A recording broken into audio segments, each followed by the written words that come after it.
दाहिने पैर को मोड़िए इस तरीके से और फिर बाएं पैर को भी मोड़ लेंगे। पैर के अंगूठे मिले हुए आपस में, एड़ियां फैली हुई, बीच के गैप में बैठ जाना है। रीढ़ गर्दन सीधा रहेगा, घुटने आपस में मिले हुए, दोनों हथेलियों को ऐसे जंघाओं के ऊपर रखें। आंखें हल्के से बंद कर गहरी श्वासें लें और बाहर छोड़ें। यह है वज्रासन। पाचन संस्थान के लिए बहुत अच्छा आसन है, भोजन को पचाने में मदद करने वाला आसन है।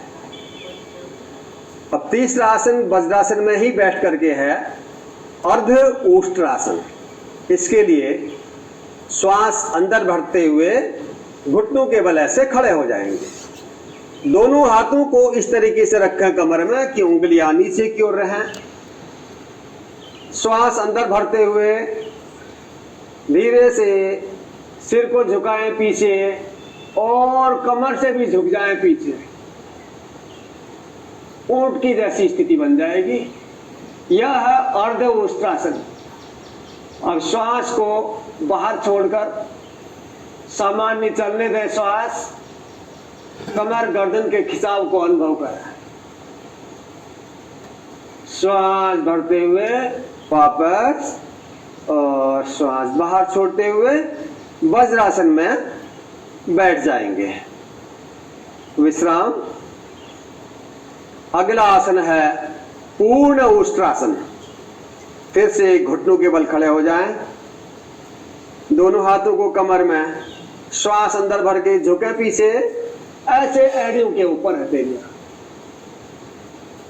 श्वास बाहर छोड़ के रुके, खिंचाव को अनुभव करें। पूर्ण उष्ट्रासन।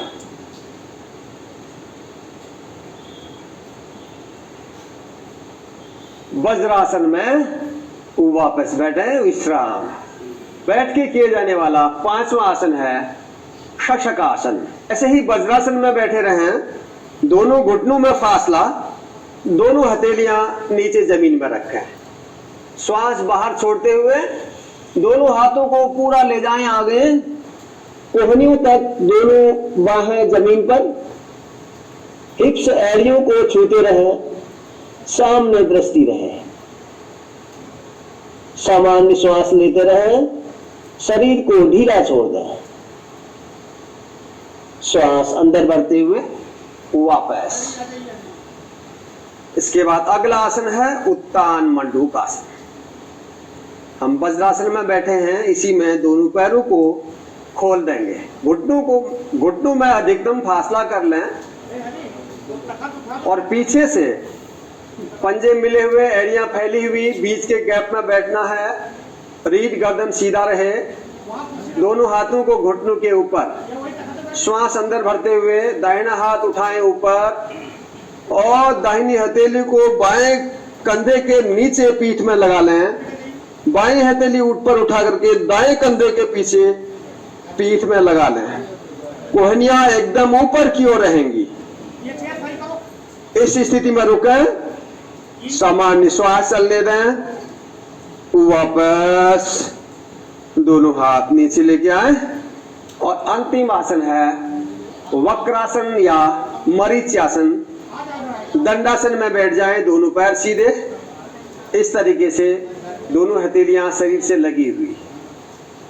बायां पैर सीधा रहेगा, दाहिने पैर को मोड़ करके ऐसे लगा लें। बाईं जंघा से दाहिना पैर लगा हुआ, दाहिनी हथेली को ऐसे जमीन में रखें। बाएं हाथ से दबाएं इस पैर को और इस हाथ को इस पैर के पास जमीन में रखें। जमीन सीधा, श्वास बाहर छोड़ते हुए घूमिए अपने दाहिनी ओर, जितना घूम सकते हैं। फिर श्वास को सामान्य चलने दें, रुके रहें, कमर के खिंचाव और पेट के दबाव को अनुभव करें। श्वास भरते हुए सामने पैर को सीधा कर लें। अब बाईं ओर इसी अभ्यास को करेंगे। बायां पैर मोड़िए, बायां हाथ पीछे, दाहिने हाथ से दबाएं इस पैर को और इस हाथ को भी बाएं पंजे के पास जमीन पर श्वास बाहर छोड़ते हुए घूमिए बाईं ओर।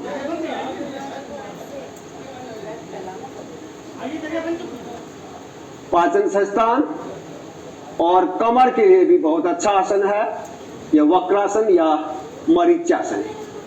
डायबिटीज के लिए भी बहुत अच्छा आसन है। श्वास भरते हुए सामने, पैर सीधा और विश्राम। अब लेट के किए जाने वाले आसनों का अभ्यास होगा। आराम से पेट के बल लेट जाएंगे। पहला आसन है मकरासन।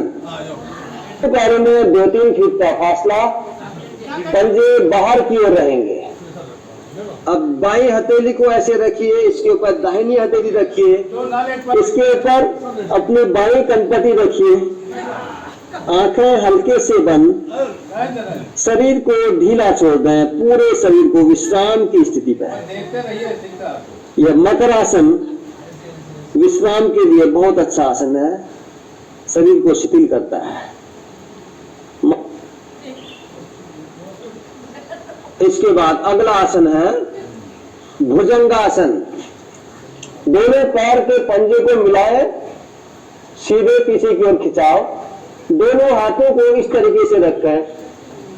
पहले भुजंगासन की सरल स्थिति करेंगे। सरल भुजंगासन, हथेलियां और कोहनियां जमीन से लगी हुई, श्वास अंदर भरेंगे और ऊपर उठा रहे हैं।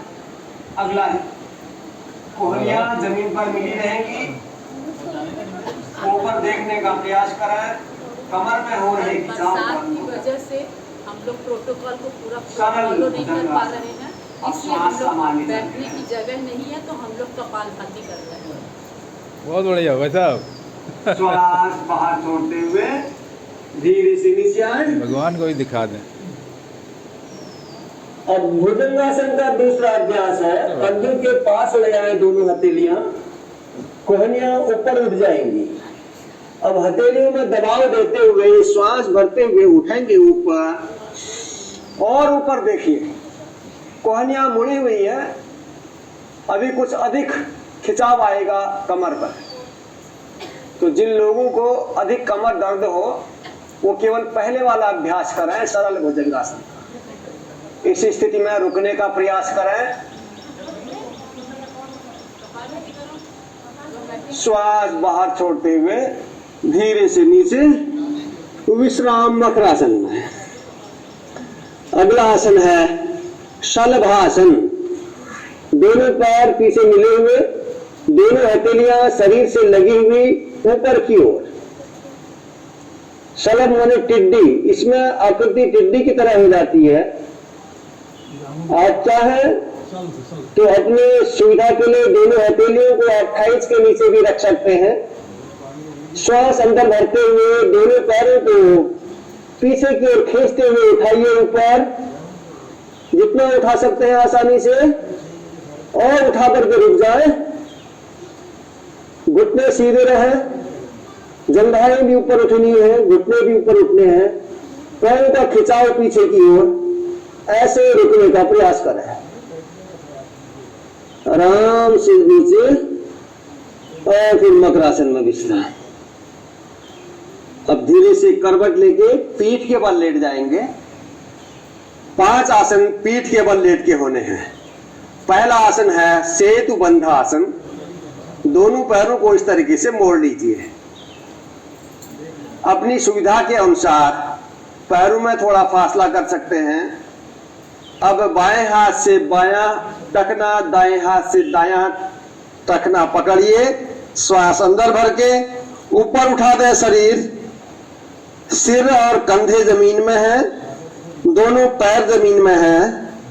बाकी बीच का हिस्सा ऊपर की ओर खींच करके होल्ड करना है। ऐसे रुकने का प्रयास करें। शरीर के प्रत्येक अंग को सक्रियता प्रदान करने वाला आसन है। श्वास बाहर छोड़ते हुए धीरे धीरे कमर को नीचे रखें और पैरों को सीधा करना है। एक विश्राम। दूसरा आसन, दोनों हथेलियां शरीर के पास जमीन की ओर रहेंगी। ऐसे श्वास अंदर भरते हुए दोनों पैरों को एक साथ उठाएं ऊपर लगभग 30 डिग्री तक ऊपर उठा करके रोक लेना है। घुटने मुड़े नहीं, शरीर हिले नहीं, ऐसे रोकने का प्रयास करें। और जैसे ही थकते हैं तो आराम आराम से धीरे धीरे नीचे जमीन पर रखें, फिर विश्राम करें। तीसरा आसन है अर्ध हलासन। फिर से दोनों पैरों को मिला लें, हथेलियां शरीर के पास जमीन की ओर, श्वास अंदर भरिए, धीरे धीरे दोनों पैरों को उठाएं और बिना घुटने मोड़े हुए पूरा ऊपर, एकदम ऊपर की ओर कर दें दोनों पैर। इस स्थिति में रुकें, धीरे धीरे श्वास बाहर छोड़ते हुए बिना घुटनों को मोड़े हुए आराम से पैरों को नीचे लेके आए और फिर जमीन पर वापस विश्राम। और चौथा आसन है पवन मुक्त आसन। गैस्ट्रिक ट्रैवल के लिए बहुत लाभकारी आसन है। दोनों पैरों को फिर से मोड़िए और मोड़ करके ऊपर लेके आए, पैरों को पेट की ओर दबाएं और श्वास बाहर छोड़ के धीरे धीरे सिर उठाएं और थोड़ी दोनों घुटनों के बीच में लगाने का प्रयास करें। ऐसे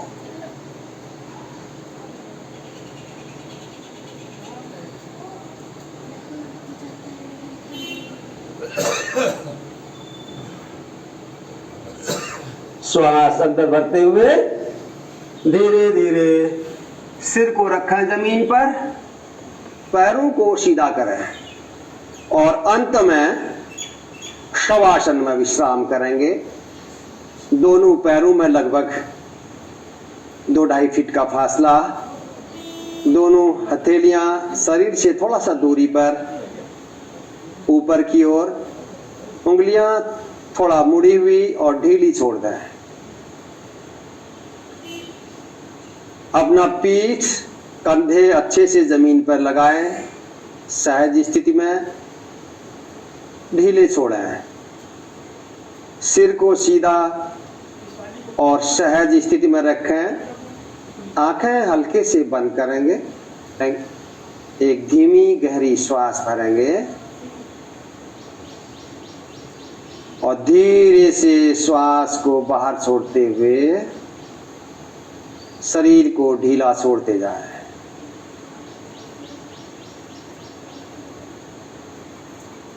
आसनों के अंत में शवासन करना बहुत महत्वपूर्ण है। इसमें शरीर के सभी अंगों को शिथिल छोड़ देना है, रिलैक्स छोड़ देना है, ऐसे जैसे निर्जीव हो गए हो, शव की भांति छोड़ देना है। कहीं पर किसी प्रकार की कोई हलचल नहीं, हर अंग पर ध्यान ले जाते हुए उस अंग विशेष की मांसपेशियों को ढीला छोड़ते जाएं, शिथिल करते जाएं। धीरे धीरे आप देखेंगे पूरा शरीर विश्राम में चला जाएगा, सारी थकान दूर हो जाती है और विश्राम हो गया। पैरों को धीरे से पास में लेके आए, दोनों हाथों को ऊपर उठा के आपस में रब करते हुए बंद आंखों के ऊपर कप शेप में रखें दोनों हथेलियां, आंखें खोले, हथेलियां हटाएं और अब धीरे से करवट लेके बैठ जाएंगे। अब आसनों के बाद प्राणायाम का अभ्यास करेंगे। आपने किसी भी ध्यानात्मक आसन में बैठ जाना है। जिस किसी भी आसन में आप सहजता से बैठ सकते हो, बिना किसी परेशानी के आराम से बैठ सकते हो, उस आसन में बैठिए। दोनों हाथों को ज्ञान मुद्रा में रखें, तर्जनी और अंगूठे के अग्रभाग को हल्का सा मिलाएं, बाकी 3 उंगलियां सीधी रहें। इसको इस प्रकार घुटनों के ऊपर रख लेंगे। इतना ध्यान रखना है कि कमर झुकी हुई ना हो, रीढ़ बिल्कुल सीधा रहे, गर्दन एकदम सीधी। पहला अभ्यास होगा कपालभाति का। कपालभाति के 3 चक्र होंगे और एक चक्र में 20 से 30 श्वासें झटके के साथ बाहर छोड़नी है।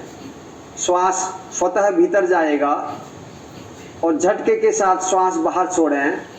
जैसे ही श्वास बाहर छूटेगा पेट अंदर दबेगा। तो इस तरीके से हम अभ्यास करते हैं। पहला चक्र कपालभाति का शुरू करें।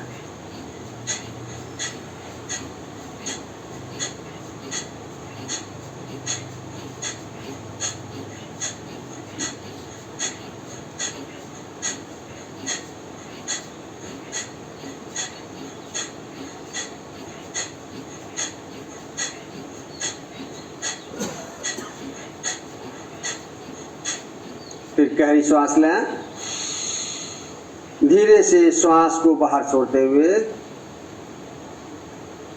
विश्राम। कपालभाति का दूसरा चक्र शुरू करेंगे।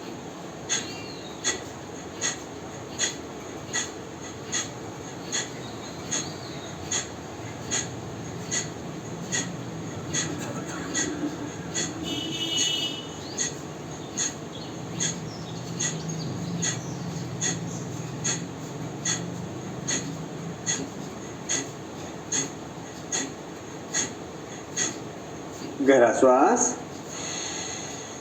धीरे से श्वास को बाहर छोड़ें। तीसरा चक्र,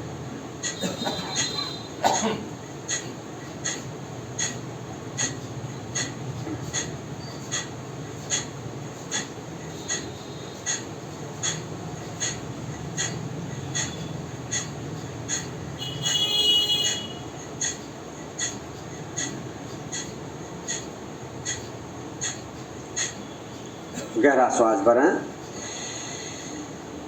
धीरे से श्वास को बाहर, विश्राम। अब शरीर को ढीला कर सकते हैं। जब भी अभ्यास करेंगे उस समय रीढ़, गर्दन, कमर सीधा होना बहुत आवश्यक है। अगला अभ्यास है अनुलोम विलोम या नाड़ी शोधन प्राणायाम। इसके अभ्यास के लिए बाएं हाथ को आप ज्ञान मुद्रा में इस तरीके से रखें और दाहिनी हथेली को नासिकाग्र मुद्रा में, तर्जनी और मध्यमा अंगुली को अंगूठे के मूल पर लगाएं।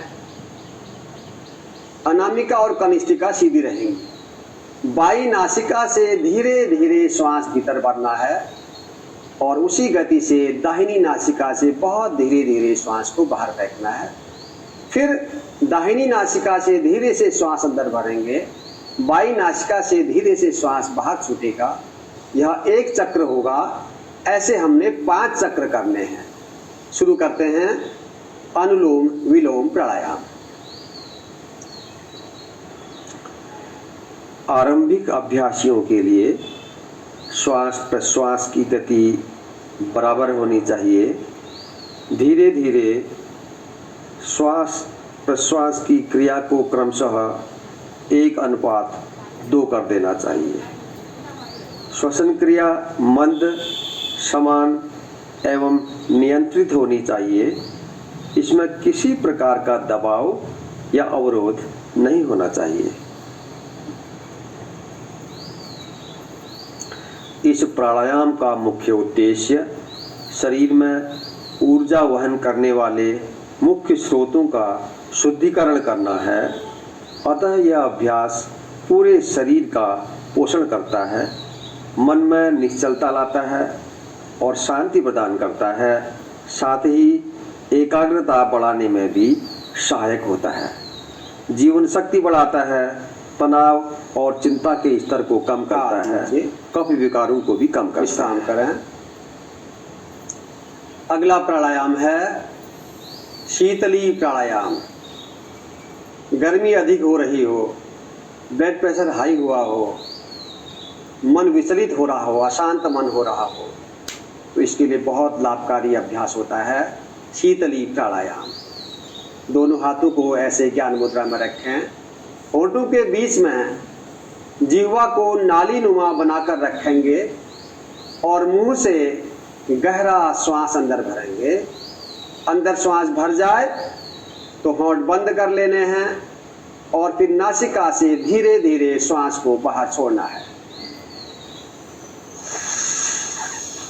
शीतली प्राणायाम रक्त को शुद्ध करता है, शरीर और मन में शीतलता प्रदान करता है, उच्च रक्तचाप वाले व्यक्तियों के लिए विशेष लाभप्रद है। इसके भी 5 चक्र करने और प्यास का शमन करता है।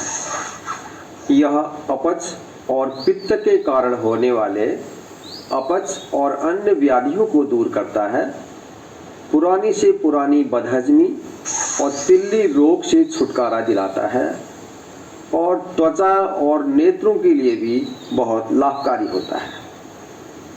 सावधानियां हैं, ठंड, कफ अथवा तुंडी का शोध, टॉन्सिलाइटिस के मरीजों को यह प्राणायाम नहीं करना चाहिए। विश्राम। अगला प्राणायाम है भ्रामरी प्राणायाम। मानसिक विकारों को दूर करने के लिए, मन को स्थिरता और शांति प्रदान करने के लिए, एकाग्रता बढ़ाने के लिए बहुत लाभकारी प्राणायाम है यह भ्रामरी प्राणायाम। प्रोटोकॉल के अनुसार षडमुखी मुद्रा में यह प्राणायाम करना है, जिसमें दोनों अंगूठों से दोनों कान बंद कर लेने हैं, तर्जनी उंगली दोनों आंखों के किनारों पर इस तरीके से, मध्यमा दोनों नासिकाओं पर, अनामिका ऊपरी होंठ पर और कनिष्ठिका उंगली निचले होंठ पर। यह षडमुखी मुद्रा है।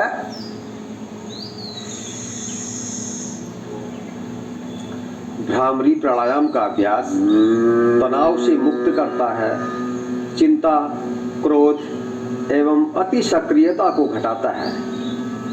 भौरे जैसी आवाज का प्रतिध्वनिक प्रभाव तंत्रिका तंत्र एवं मस्तिष्क पर लाभकारी होता है।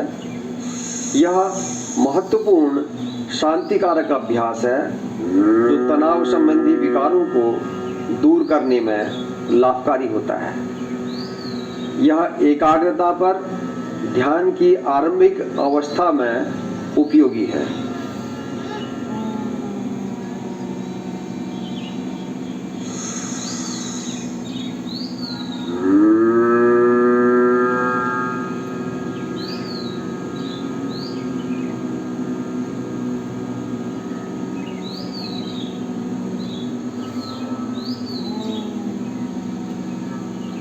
हाथ नीचे,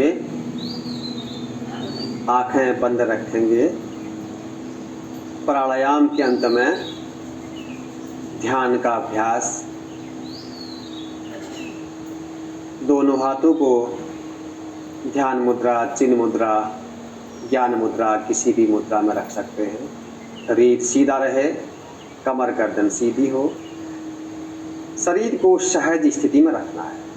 आंखें सहजता से बंद हों।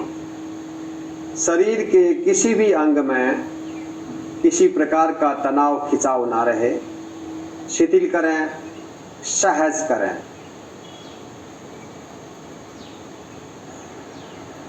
बिना किसी विचार पर ध्यान केंद्रित किए हुए केवल अपनी भौहों के बीच में हल्का सा ध्यान केंद्रित करें। अपनी आती जाती श्वासों को महसूस करें। पूर्व विचारों को छोड़ने का प्रयास करें। पवित्र व निर्मल विचार मन में लाने का प्रयास करें। इस स्थिति में ध्यान लगाकर कुछ समय बैठे रहें। ध्यान अभ्यासी को नकारात्मक भावनाओं से दूर रखता है।